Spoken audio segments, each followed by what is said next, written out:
el cónyuge y los parientes consanguíneos dentro del cuarto grado de consanguinidad. Eso decía la Constitución de 1979. Así es. Pero después llegó Fujimori. Y esto es la madre del cordero en realidad. ¿Por qué razón? Porque cuando se viene en la situación del golpe de Estado y se cambia la Constitución, uno de los objetivos de ese golpe de Estado fue asegurar la reelección inmediata de Fujimori. Claro. Y para conseguirlo, la nueva Constitución tenía que eliminar el inciso 1 de este artículo. Claro. ¿Qué hicieron los constituyentes, mayoría fujimorista? Se volaron todo el artículo. Claro, todo completamente. Entonces, ¿qué resulta?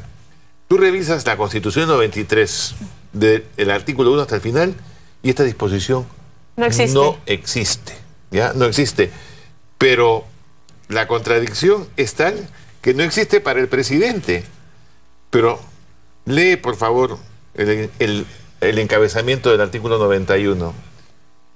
No pueden ser elegidos miembros del Parlamento Nacional si no han renunciado al cargo 6 meses antes de la elección los ministros y viceministros de Estado, el Contralor General y continúa.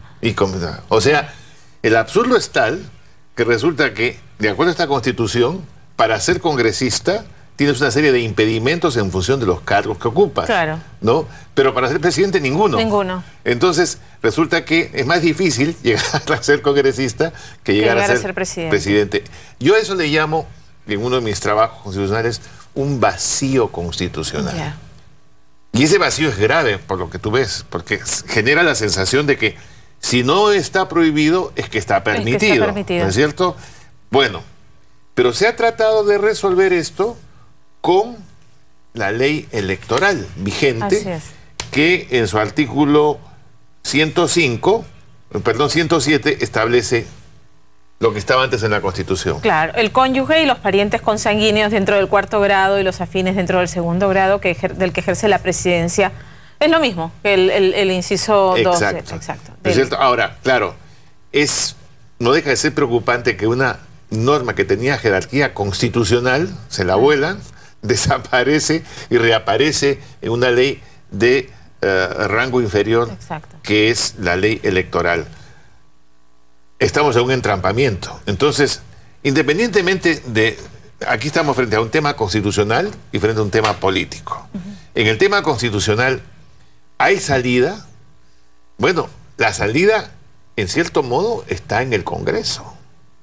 Porque el Congreso también tiene, de acuerdo a sus atribuciones, el interpretar la Constitución y las leyes. Y entonces, el Congreso, si efectivamente estamos en lo que políticamente se está diciendo, tendría que validar esta norma diciendo que tiene rango constitucional. ¿Y tiene esa potestad sin pasar por el debate y las dos legislaturas puede decir que es una ley de desarrollo constitucional. ¿Y por qué puede decirlo?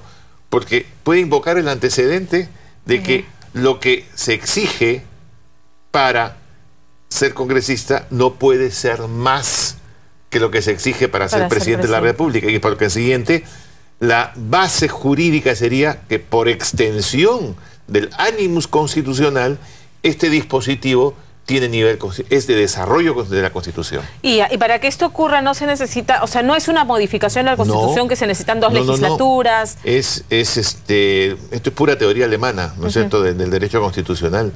Hemos puesto el texto del artículo: para ser elegido congresista, no pueden ser elegidos miembros del Parlamento si no han renunciado al cargo de 6 meses. Claro. Es el artículo. Entonces, es evidente que lo que se exige para ser congresista no puede ser más que lo que se exige para ser mandatario. Y si eso está en esta ley, a esa ley hay que darle en ese extremo una interpretación de ley de desarrollo de la Constitución, amparándose en el antecedente de la Constitución del 79 y en lo que señala el artículo 91 de la Constitución. Porque un congresista no puede ser más que el presidente de la República. Ok, eso me quedó claro. Entonces, en el momento actual, dadas las cosas como están, sí, entonces hay la posibilidad... Hay que resolver ese vacío.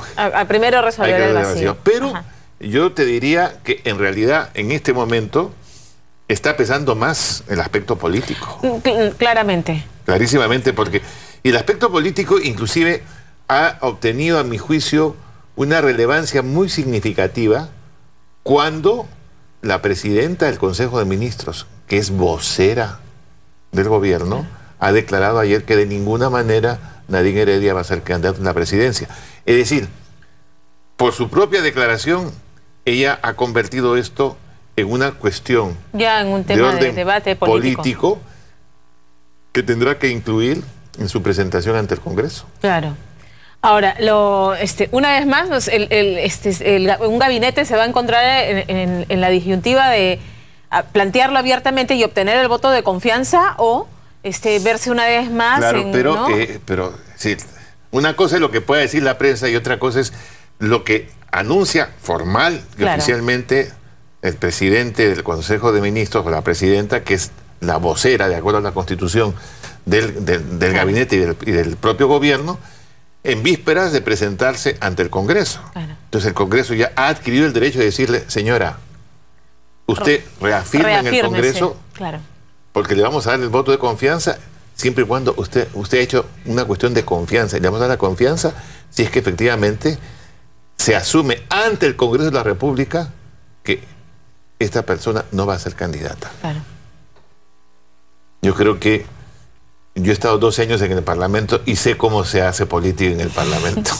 Bueno, incluso es una situación extrema, porque lo que ocurrió en el caso de René Cornejo, del gabinete Cornejo, que quedó en stand-by la votación y se retomó el día lunes, es que ese fin de semana el PP se dijo ya, yo obtuve ya el compromiso del señor Cornejo de que la señora Heredia no va a tener injerencia en el gobierno. Ahora lo que se le va a exigir es, oye, asegúrenos que en el 2016 no la vamos a tener en candidata, si no... Bueno, pero es que en este caso... O sea, Nadine Heredia una vez más nos pone en jaque. Bueno, yo creo que son las circunstancias, ¿no es cierto? Es el peso que ella tiene. Yo tengo una enorme simpatía por Nadine Heredia. Es una mujer brillante, inteligente, con todo el derecho a tener un desarrollo político de su personalidad, pero en lo inmediato eso equivale prácticamente a una continuidad que el sistema democrático no permite. No lo permite. Entonces, paciencia y el 21 veremos. Exactamente. Bien, doctor Bernales, muchísimas gracias por estar, ha sido muy ilustrativo. Entonces, el Congreso, para redondear, el Congreso podría darle a esta norma electoral rango de ley de desarrollo constitucional. No veo otra salida. Y que en el camino tendría que plantearse una reforma constitucional para que sea incluida nuevamente en la Constitución. O sea, eso es el paso siguiente. Y en lo político, creo que la presidenta del Consejo de Ministros, Ana Jara, ha asumido ya el compromiso de reiterar ese compromiso ante el Congreso, lo cual pasa a formar parte del voto de confianza que dará o no dará el Congreso. Así es la ley de la política. Así es. Muchísimas gracias por estar con nosotros. Gracias también. Hacemos una pausa y regresamos.